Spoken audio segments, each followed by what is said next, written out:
2 number ওয়াইহসিনা আদাবা, শিষ্টাচার শিক্ষা দেওয়া, এ হলো 5 নাম্বার। 6 নাম্বার তরবিয়ত শিক্ষা দেওয়া। বলেন কি শিক্ষা দেওয়া?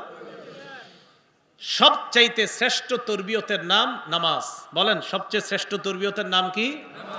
আবু দাউদ শরীফ, হাদিস নাম্বার 495 নাম্বার হাদিস।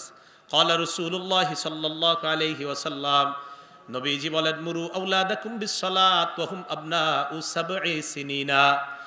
সন্তানের বয়স যখন 7 হবে তখন থেকেই সন্তানকে নামাজের আদেশ করবা। ওয়াদরিবুহুম আলাইহা ওয়া হুম আবনাউ 10 সিনিন। বয়স যখন 10 হবে তখন সন্তানকে প্রয়োজনে মৃদু আঘাত করবা। 7 বছর বয়সে নামাজের হুকুম, 10 বছর বয়সে প্রয়োজনে হালকা আঘাত। ওয়াফাররিকু বাইনাহুম ফিল মাদাজি'i। আর তাদের বিছানাগুলো আলাদা করে দিবা। এই কথাটা গুরুত্ব দিবেন, সন্তানদের বিছানা আলাদা করবেন। আবু দাউদ শরীফের 4018 নাম্বার হাদিসের বর্ণনা। এই হাদিসের মধ্যে আছে রাসূল সাল্লাল্লাহু আলাইহি সাল্লাম বলেন, লা ইয়ানজুরুর রাজুলু ইলা উরিয়াতির রাজুল, কোন পুরুষ যেন অন্য কোন পুরুষের লজ্জাস্থান না তাকায়। ওয়ালাল মারআতু ইলা উরিয়াতিল মারআ, কোন নারী যেন অন্য কোন নারীর লজ্জাস্থানের দিকে না তাকায়। এরপর আল্লাহ নবী বলেন, ওয়ালা ইফদির রাজুলু ইলার রাজুলি ফি সাওবিন ওয়াহিদিন, এক পুরুষ যেন অন্য কোন পুরুষের সাথে এক কাঁথা, এক কম্বল, এক লেপের নিচে না ঘুমায়। 2 পুরুষ এক কাঁথা, এক কম্বল, এক লেপের নিচে ঘুমাবে না। ওয়ালাল মারআতু ইলাল মারআতি ফি সাওবিন ওয়াহিদিন, 2 নারী এক কাঁথা, এক কম্বল, এক লেপের নিচে ঘুমাবে না।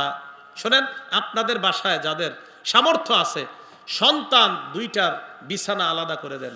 সামর্থ্য নাই তাহলে একই বিছানার মধ্যে যদি রাখেন, মাঝে কোলবালিশ দেন, কাঁথা, কম্বল, লেপ এগুলো আলাদা দেন। যে কথাটা বলছেন এই অনুযায়ী যদি সন্তানকে বড় করা যায়, আশা করা যায় সন্তান সভ্য সন্তান হিসাবে গড়ে উঠবে। 7 নাম্বার, সন্তানকে সুশিক্ষায় শিক্ষিত করা। বিসমিল্লাহ। সন্তানকে কি করা? সুশিক্ষায় শিক্ষিত করা। সুশিক্ষায় শিক্ষার মধ্যে 1 নাম্বার শিক্ষা হলো তাওহীদ শিক্ষা দেওয়া। বলেন কি শিক্ষা দেওয়া? তাওহীদ মানে আল্লাহর একত্ববাদ শিক্ষা দেওয়া। তিরমিজি শরীফের 2516 নাম্বার হাদিসের বর্ণনা। আব্দুল্লাহ ইবনে আব্বাস রাদিয়াল্লাহু তাআলা আনহুমাকে নবীজি বলেন, ইয়া গুলাম উআল্লিমুকা কালিমাত, হে বালক আমি তোমাকে কিছু বাক্য শিখিয়ে দেই, এইগুলা তুমি মনে রাখবা। ইহফাজিল্লাহ ইয়াহফাজকা, আল্লাহকে তুমি স্মরণ করবা, সব সময় আল্লাহর বিধানগুলা হেফাজত করবা। ইয়াহফাজকা, আল্লাহ তোমাকে হেফাজত করবেন। ইহফাজিল্লাহ তাজিদহু তুজাহাক, আল্লাহর বিধানগুলা হেফাজত করবা, বিপদে আপদে আল্লাহকে সামনে পাইবা।